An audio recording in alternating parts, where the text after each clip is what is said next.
Hi team!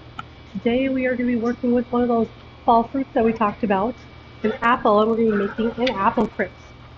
Alright, so this is the recipe linked into our week's lesson, guys. This is a quick, easy, and absolutely delicious apple crisp recipe, so I urge you to give it a shot. Alright, well, like we talk about in every demo, what is the first thing that we need to do to get ourselves all set up to be at our best, get the most success out of our recipe? That is our mise en place. So, I have already gone ahead, and as we should, we went through and reread the entire recipe first, looking for any of those directions that say, maybe prepare ahead of time, preheat, anything of those along those lines is telling us we need to get these things ahead of time, because if we don't, when it comes time to use it, we're not going to be ready, and then we're going to be sitting around and fumbling. So first of all, I see that I need to preheat my oven to 375 degrees. So I've already gone ahead and done that. Next, I see that it tells us that we need to lightly grease an 8-inch square baking dish. Now I have an aluminum foil disposable one here, but you can definitely use a glass one if that's what you have to work with at home, or whatever tools you have at your disposal. Alright, and remember how, like, when we did in our jelly roll recipe, we wanted to make sure that it was nice and evenly coated.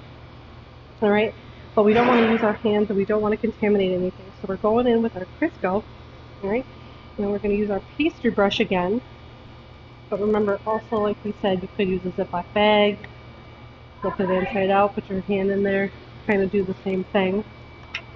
Alright, and just like how we did with that aluminum foil, we're just going to paint all the nooks and crannies of our baking dish, because we want to be able to get every last bite out of that apple crisp, not have any of it stuck to the pan. The pan doesn't deserve this amazing dish, we do, right? So lucky for us with this recipe, don't have to be too careful worrying about the aluminum foil ripping, so you can really just go ahead and get in there. We're using our glass baking dish, maybe have a little bit less nooks and crannies. But mine here, as you can see, has much holes in it, so I'm going to make sure it's thoroughly covered all the way around into those corners until I'm feeling happy and I'm feeling satisfied. Alright. And guys, before I even got to this step, I practiced some good mise en place. I went ahead and looked at all of my ingredients and my instructions. We got that out ahead of time. You can see here I have multiple options of tools to use that we'll discuss a little further. I have my apples out, my shortening, my bowls. We have our cinnamon, flour, and salt already out. I have all the measuring tools that I'm going to need out ahead of time and ready for us. That way we don't have to keep pausing when we're cooking to go find stuff in our kitchen, making sure we're ready. I have my pastry cutter, or you can call it a pastry blender as well. Alright, and guys, if you don't have one of these at home, you could use 2 forks or 2 knives, and it's going to give you the same effect. So we're going to go over best practices with this tool as well. Alright, we got our spoon. We want to spoon our flour in, right? Because we never measure by going straight into our containers, right? Alright, anything else on here? We got our sifter. We got our bowls for mixing the ingredients. And of course our apples. Guys, these have already been washed. Make sure that we're always washing our produce before we work with it, right? Okay. Well, now that I have preheated my oven, we have our baking dish nice and greased. We're going to set that aside. Now it tells me to arrange our apple slices evenly in that baking dish. Well, what do we do before we even get to those apple slices? We have to peel, core, and slice our apples. You'll notice in the ingredients section, it says that we need 2.5 cups of apples, peel, core, and slice. So that's one of those preparation terms that we use to get ourselves set up for success ahead of time. Now, I have a measuring cup that's actually 2.5 cups. This is kind of an oddity. I haven't seen many of these out there, so that tells me that I can fill this cup all the way up with apples, and I have exactly what I need. No need to use other measuring cups, so that's pretty nice. But if you don't have one of these at home, of course, you can use 2 1 cups or whatever combination of tools that you have at home. All right. So first, we're going to use some of those knife and equipment skills that we talked about in our lessons, and we're going to be using a paring knife to peel our apples. All right, and I'm doing this today just for reference for you guys, but of course if you're at home and you have a peeler or a slicer, you can use one of those, maybe a little more time efficient for you. But for the sake of this lesson, I'm going to show you how to properly peel an apple with a paring knife. Okay, so there's a couple of good rules of thumb to make sure that first of all you're getting the most of the peel with the least amount of fruit off, okay? But also good practices to keep ourselves safe so we're not cutting ourselves when peeling, all right? So the first thing that we like to do is making sure that we have the proper grip, okay? So when you're peeling, all right, kind of using like a tiger paw motion, okay? So you want to have your thumb loose because you're going to be just guiding the apple to you with a knife, letting your hand and turning the apple, doing the trick versus having that knife constantly come back and forth to you, right? We want to keep ourselves as safe as possible. So with our tiger paw, we have our 4 fingers wrapped around the blade, thumb underneath, loose, and we have firm control. Okay? So then what you want to do is get a nice loose grip around here, but kind of cupping the bottom of it. You want control over it, but you don't want to have a real death grip on there, because what we're going to be doing is taking our knife, bringing that peel towards our thumb. You know, when it gets to our thumb, we stop, and then we just keep turning that apple, bringing the knife to our thumb. All right? Cutting, turning, bringing the peel to our thumb. Okay? Just keep going all around this. Now, if you have a lot of practice, there's some awesome bakers out there who can do this, and we'll see if I can, but I'm not promising anything. But who can use this technique and peel the whole apple in one, oh, I already lost it. But they can get that peel off in one full section. Gold to work with, right? So, yep, we're just turning the apple, bringing the knife to us, and constantly twisting. All right? Keep doing that technique all the way around.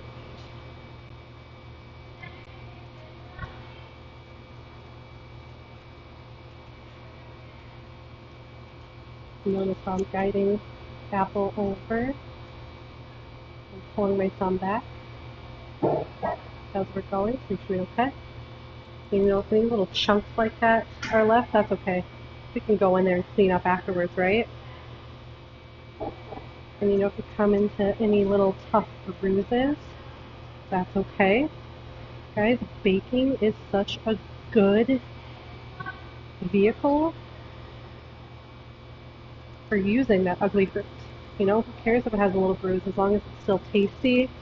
You know it's still right if it hasn't gone bad. If it has a little bruise, you're gonna hide it in baking. You know, when we dice that all up and we cover it with that awesome crumble, no one's gonna be any otherwise. Keep going around. Not getting perfect, that's okay. Remember, practice makes us stronger, makes us faster, makes us better. Don't just want to say practice. Okay. So now I'm going to go around and clean this edge up, finish peeling these apples, and then we'll get on to more of the good stuff. Alright, well thanks to Time and TV Magic, all of our apples have now been peeled. Keeping a garbage can next to us for easy cleanup. We're always wanting to clean up after ourselves as we go. Alright. A fun fact here, guys. Does anybody know why we use Granny Smith apples most often when it comes to baking? Well, that is because they are the highest on the tart flavor scale, and they have a better, more durable, thicker skin or flesh texture, like a better texture, so it holds up well in baking. It's not going to completely become in this pile of mush that, per se, if you use a Red Delicious or like a Gala apple. Okay? So that's just a little fun information you can bring home to your family. Alright, well, so we got everything peeled. We got a couple little pieces in there. That's okay. You see these little bruising marks, how we talked about? You're going to bake those and no one's going to be any of the wiser. Alright? Well, now, how do we core it? There's a couple ways you could do it. I've seen out there You know, those are specifically dyed for apple core. They're sliced, and you can just push it down. It gives you perfect size slices with the core in the middle. But this is culinary. We want to work with our hands, right? We're not taking the easy way out. So what you can do is taking our chef's knife, using our proper grip, okay? And what that means is we're going to put our 3 fingers around the handle, okay? Keeping our pointer finger and our thumb by the bolster here. And then we have our proper grip. You can see, I'll just for camera angle, 3 fingers around the handle, pointer finger and thumb on the bolster. Okay? So then, with our apples, we're going to go in slices, using our hands in our little guiding claw position, keeping our fingers rounded away from our blades. And take a slice, getting in as close to that core as possible. You know, if you get a little bit of seed in there, a little bit of the hard stuff, that's okay. We're going to go ahead and clean it out. But this is just a good way to get the most of the apples with little waste. So as you see, nothing around there but the hard parts and part of those seeds in the core. So then we can just throw that away. Alright. So keep doing that with all 3 of our apples.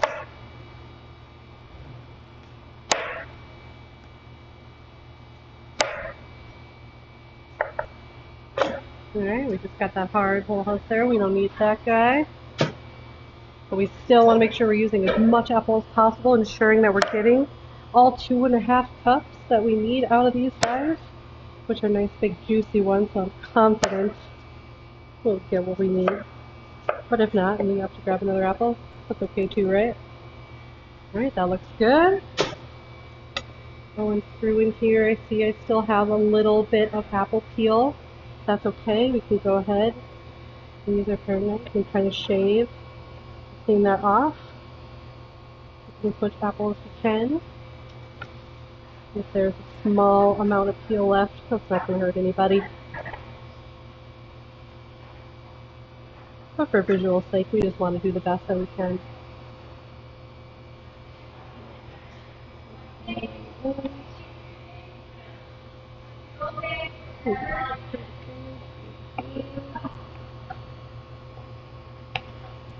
I see why it's important to peel it before we start dicing it.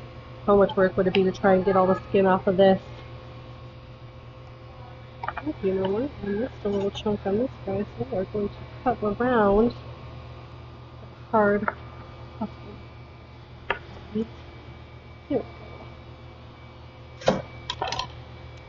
Catching our own little mistakes as we go. That's alright. We are.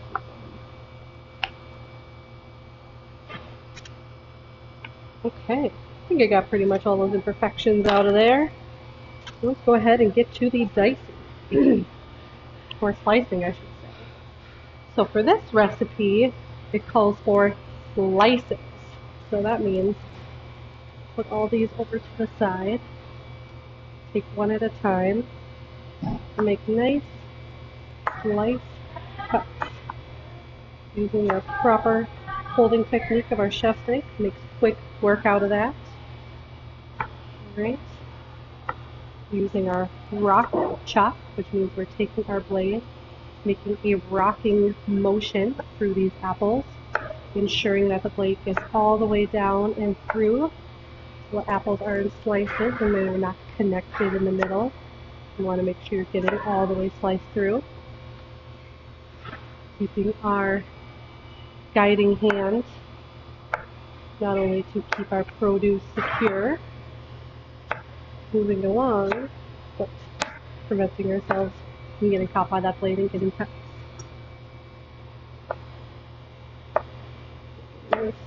Even slices is important not only for presentation purposes, but to ensure you even cook. You know, you don't want to have too thick of slices in there and too thin. Some of them may become a little mushy, you know, and the too thick ones might not cook all the way, and then you're getting a combination of a mushy bite, crunchy bite. That doesn't sound appetizing.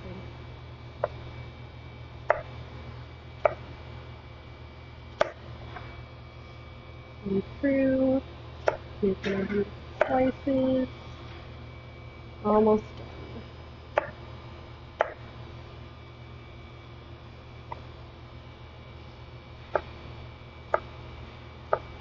And honestly, guys, by using this proper grip on your knife, it makes your job so much easier. You have excellent control of your blade. It's moving and going exactly where you want it to. You're in control. Okay, so we got all of our slices complete here. Let's check out our 2.5 cup measurement here. Make sure we have exactly what we need. These apples were so nice and big that I actually have quite a bit extra. But you'll see on the bottom, there's a little space there for room. So I'm going to kind of tap it and settle it down in there to see if it's fit in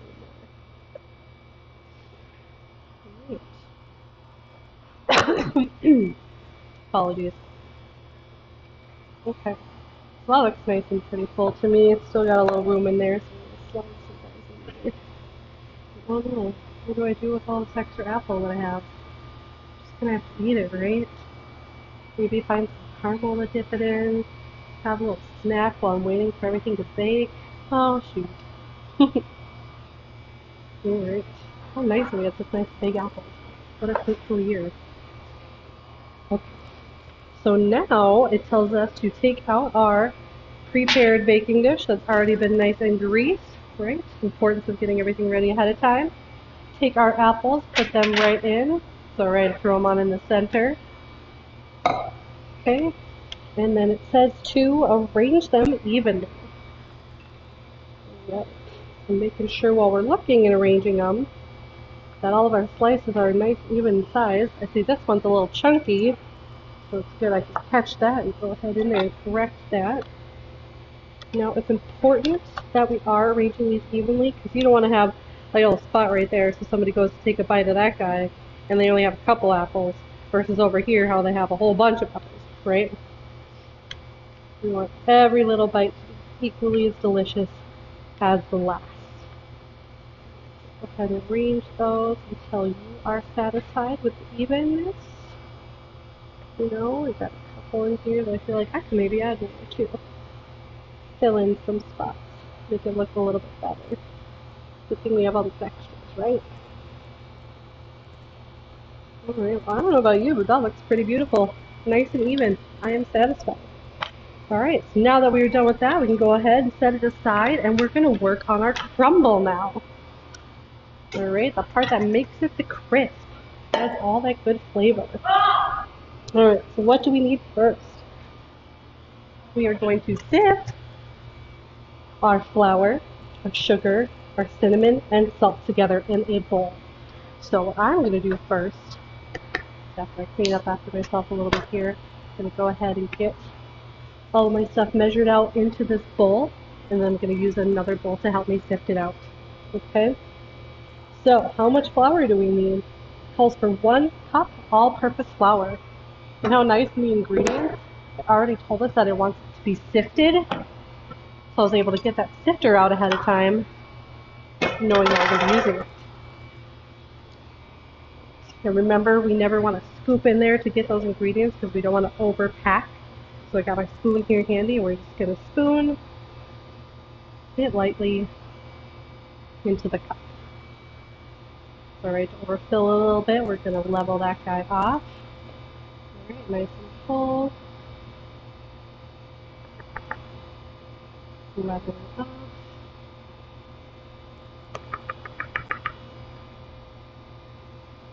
And if you have a leveler, that would work better. But the flat end of your spoon is okay.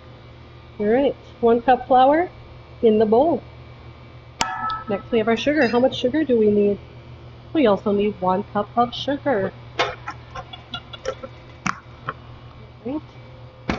And since I haven't touched anything or contaminated my cup, we can go ahead and use the same one for our sugar, getting our different spoon, or washing and sanitizing the one you already have. That's okay too. We're going to spoon our sugar into our cup as well.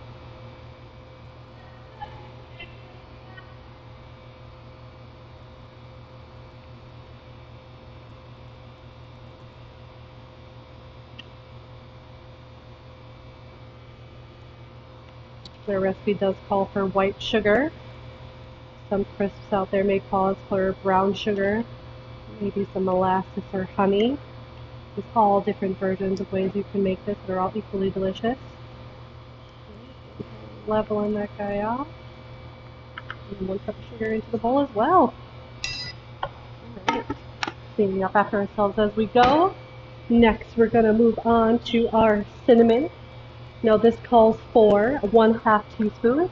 Luckily, I already have that prepared. Where are you, my guy? 1/2 teaspoon.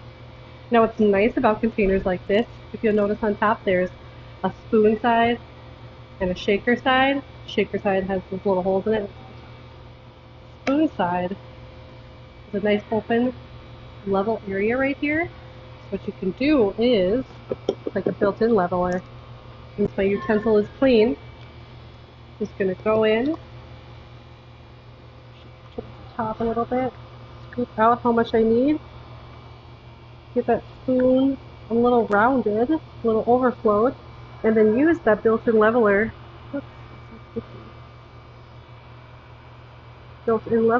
to scrape it off, and it does the trick for us. Sorry if it was a poor camera angle, you couldn't see it the best, but there it is. Very nice leveling flat. And then if you're probably just shake it, there's a shaking version too. Love that. Okay, so we have our 1/2 teaspoon of ground cinnamon. I also see that I need a 1/4 teaspoon of salt. Okay, working with our clean utensils. I have our 1/4 teaspoon here.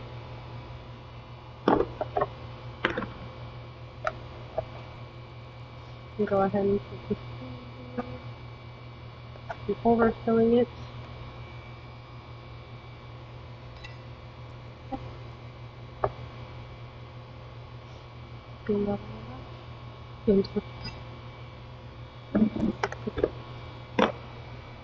Alright, our dry ingredients are now all into the bowl.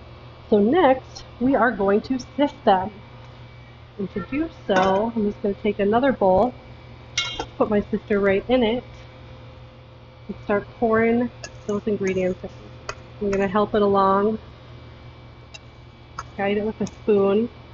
If a little bit falls into your bowl, that's okay. That's exactly what it's there for, to catch any of those missing ingredients so we don't lose any of it. We want to make sure we get the full amount of all that good stuff in there. Oops. Slipped right out of my hands. Alright, so I'm going to go through, sift that all the way through, get it nice and fluffy. Oh, it already smells great. You can already see the benefit of sifting. Look at those little clumps in there that we wouldn't have caught otherwise. Who would want that giant ball of flour to get a bite out of that in your crisp? That would be so gross. I'm just going to go ahead, sift it a little bit further. See the little bumps in there. Okay.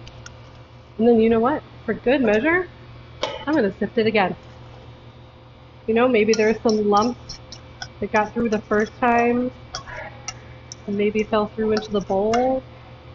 Or maybe sifting the first time just didn't properly incorporate all the ingredients like we wanted. Like I can already see some small pockets of cinnamon that might not have been thoroughly incorporated if we didn't do the second sifting. So already showing the benefits.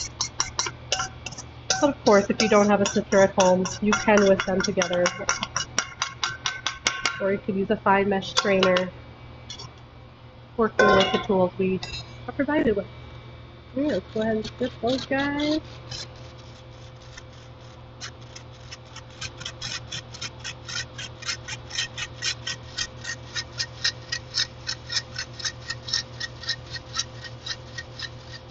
Alright, got a few chunks there that are a little bit too big. I'm going to toss them on out. Okay, our dry ingredients are now ready. So what is the next step? Alright, it's telling us to cut in butter using our pastry blender. Now you'll notice in our ingredients it calls for softened butter. So I have gone ahead and let this butter sit out and come to room temperature. If you don't have the time ahead to do so, that's okay. You could pop it in a microwave for maybe just like 5-10 seconds until it gets soft. You don't want it to get melted because we don't want that liquid to get in there to start activating our ingredients, right? We're not making a dough, we're making a crisp, so we don't want it to perfectly blend. You know, our instructions tell us that we want to use this and until the mixture resembles a coarse corn-sized pieces. Now, if the butter was melted, it would just absorb everything, and then it would become more like a dough, and we wouldn't get that nice crumbly texture that we're looking for. You know, the reason that it's crumbled is you have these colder bits of butter that when they cook and they bake, it has those little pockets, so it has the coarse little areas throughout your crisp, giving that air, those little bubbles, those pockets of good flavor, right? Okay, so this is a pastry blender or pastry cutter, whatever you prefer to call it. All right, and there's a proper technique to use for this. All right, you don't want to just go in and tap it kind of like that. It's not going to do much, right? You can kind of see it's really not doing anything. But what you want to do is do a rocking motion, turning your bowl, getting that butter all the way to the bottom until it's thoroughly incorporated. You know, while it's still in this softened state, you may need to stop, tap it off a little while. I have a scraper spatula to help get some of that butter loose. You know, it's going to do that a little bit for us until we get it into those smaller pieces. So using a rocking motion, utilizing the curvature of your bowl, get that pastry cutter all the way down to the bottom. All right, so we're just going to keep repeating, going around until the butter looks like little corn-sized pieces is what we're looking for. Spatula, butter off there again.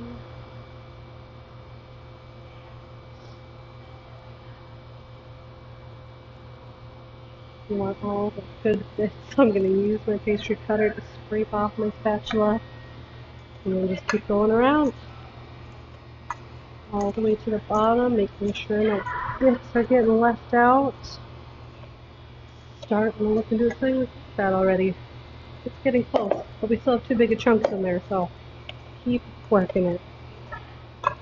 Now guys, one thing that's very important to note is you don't want to overmix the top, okay? We're not creaming this. We're literally just cutting the butter in.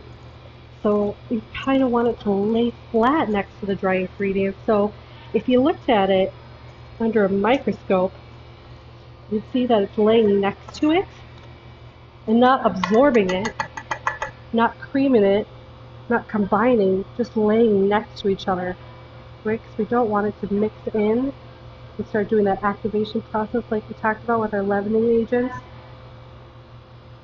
We're not looking for any type of rise in this recipe. We're looking for a nice, crisp, crumble texture. Alright, so working with softened but not melted butter and not over mixing our dough is the trick. Alright. Trying to see here. Look at these pieces. They actually look like little pieces of corn. That's perfect.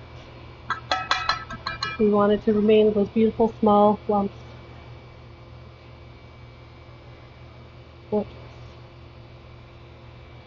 Alright, so now we have everything doing its job. Going to just give a little mix here just to make sure everything's looking nice and combined and beautiful. And it is just what we want. Absolutely. Okay. Now let's bring over our nice evenly laid out apples. Okay. And now we're going to take all of our topping here and sprinkle it over. Alright, we want it to get down into all those little nooks and crannies. So every bite that we have is going to have a little bit of apple, a little bit of crumble, all good flavors. Alright, so it's going to coat the whole top, get all the way around to those edges, making sure to fill in any little nooks and crannies you see.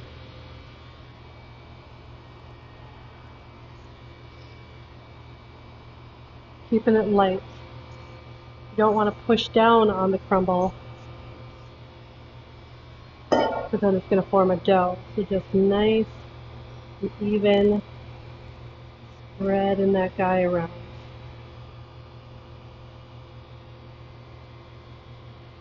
Gorgeous.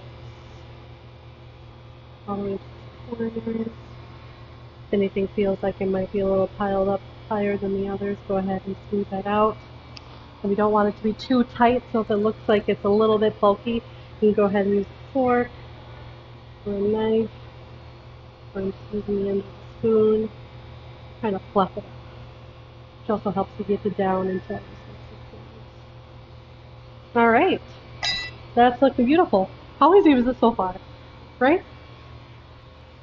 So, my next step, I'm going to put this right on top of a baking sheet before we put it in the oven. Now, why are we doing that? So you can kind of see how good and full it is on top here, right? So there's a good chance some of this might bake and bubble and boil over, which is okay. That's totally fine.